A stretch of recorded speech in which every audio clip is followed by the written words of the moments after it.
আমরা সর্বভারতীয় তৃণমূল কংগ্রেস বিদেশ নীতিতে সবসময় ভারতীয় সরকারের সঙ্গে রয়েছে। আমরা বলি তারা যা করবেন আমাদের সম্মতি রয়েছে, কিন্তু আপনাদের যদি ডেফিসিয়েন্সি থাকে, আপনাদের যদি গলদ থাকে, সে গলদ নিঃসন্দেহে আমরা বলবো।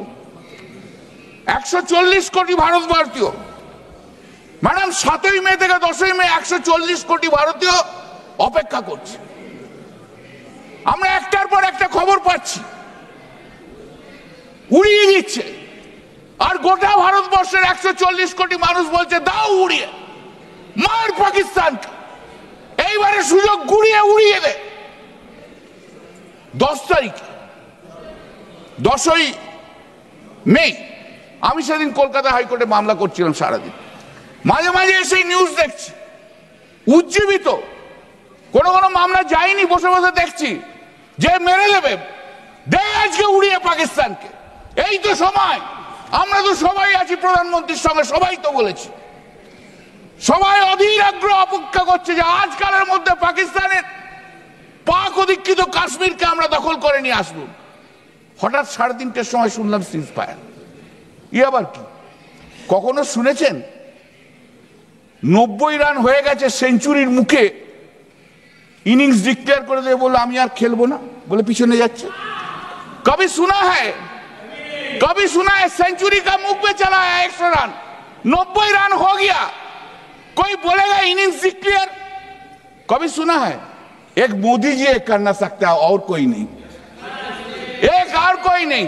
मोदी जी आप कृपा करके कभी क्रिकेट का मैच में मत घुसिएगा, तब तो देश का पूरा चला जाएगा। 100 रन होने का बात था, 90 रन हो गया। আমরা লজ্জিত, লজ্জায় আমাদের মাথা কাটা গেছে। আমরা তখনও তো জানি না কি হচ্ছে। 3:30টার সময় ডোনাল্ড ট্রাম্প এক্স হ্যান্ডেলে পোস্ট করছে, After a long night of talks mediated by the United States, I am pleased to announce that India and Pakistan have agreed to a full and immediate ceasefire. Congratulations to both countries on using common sense and great intelligence. Thank you for your attention to this matter.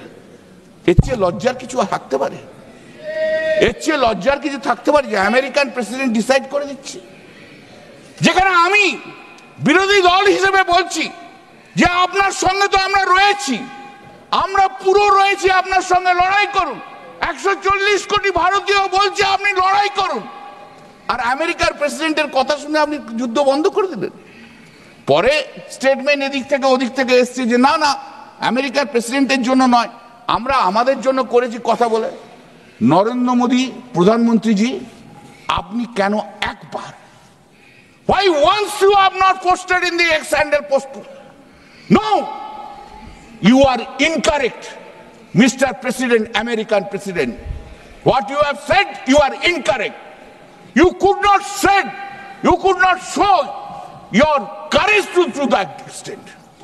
কি হয় বলুন তো? আপনার এই American প্রেসিডেন্টের সামনে দাঁড়ালে আপনার হাইটটা নেমে 5 ফুট হয়ে যায়, আর ওজনটা হয়ে চেস্টটা হয়ে যায় 56 इंची থেকে 36 इंची। आज इस चर्चा के 2 भाग हैं। पहला भाग है पहलगाम पर हुआ अटैक, और दूसरा ऑपरेशन सिंदूर। पहलगाम पर जिस तरह से अटैक आतंकवादियों ने किया, वो नागरिकों पर अटैक नहीं, वो मानवता पर अटैक है। आतंकवादियों ने धन पूछकर उनकी पत्नी के सामने, माँ के सामने, परिवार के सामने, बहनों के सामने सारे जो हमारे देश के नागरिक हैं उनको मार दिया।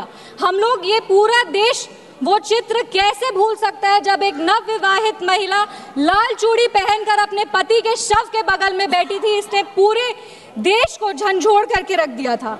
लेकिन दुर्भाग्य की बात यह है कि आज भी हमारे देश में ऐसे लोग हैं जिनको पहलगाम से ज्यादा दुख पैलेस्टीन के लिए होता है, क्योंकि ये उनकी राजनीति को फायदा नहीं देता। लेकिन जहां राजनीति के लिए कई लोग चुप्पी साध लिए, वहां हमारे यशस्वी प्रधानमंत्री ने राष्ट्र धर्म निभाया, और उन्होंने महिलाओं के आंसुओं को ही नहीं पोंछा, पर महिलाओं के स्वाभिमान को और सम्मान को पुनर्स्थापित किया। हम बता देना चाहते हैं कि ये एक नया भारत है।